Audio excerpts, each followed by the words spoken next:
Hello, welcome back to another This Is Now video. One of the things that irk some people in this hobby in the past few years is the trend of more and more people slabbing books to flip for a profit.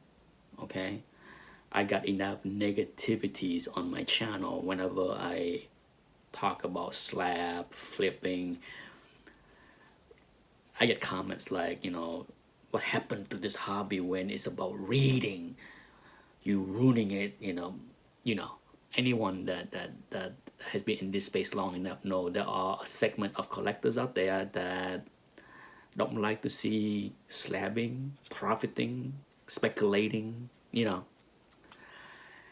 And you also see me make plenty of videos say that this is now, it's not gonna go away. This is the current market. In fact, if you enjoy reading, I think you should thank the speculative market to buy a lot of books that support the print run, right? I mean, without the speculators buying multiple copies, force the LCS into ordering a whole lot of stuff to get the variant covers, the print run might not be big enough for many titles to survive. So if you enjoy reading it, maybe you should at least acknowledge that without the speculators, you might not have anything to read. Okay, so to me, it's misplaced. Some people like to romanticize this hobby into something that they experienced 30, 40, 50 years ago. And for this video, I want to show you that this is now, but it was also back then. Okay, sure, I'm not talking about 1960s, 1970s, but here is a 2003 price guide.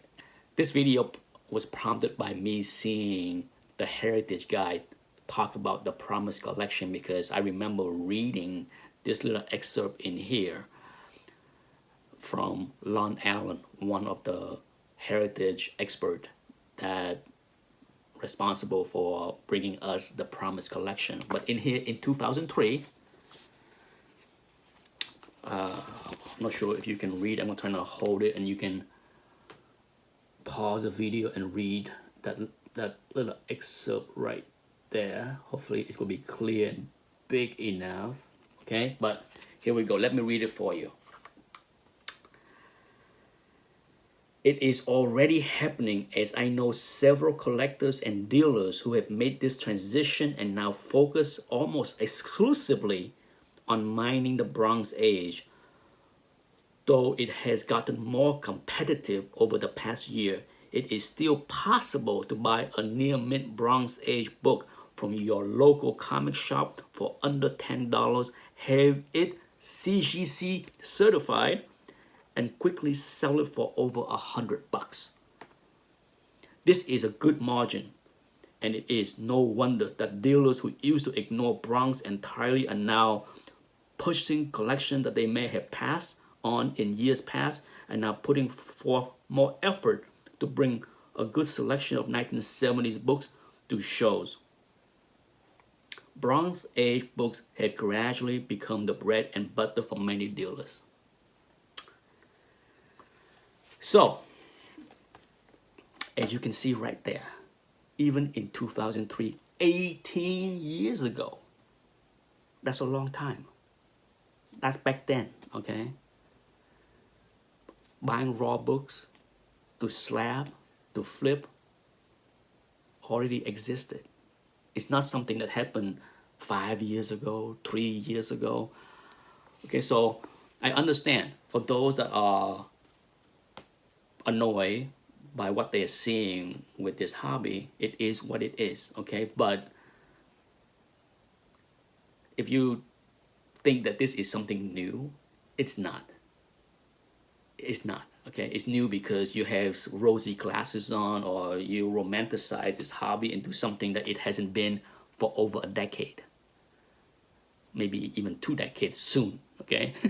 So enjoy it however you wish, because there's room for both readers and investors slash speculators.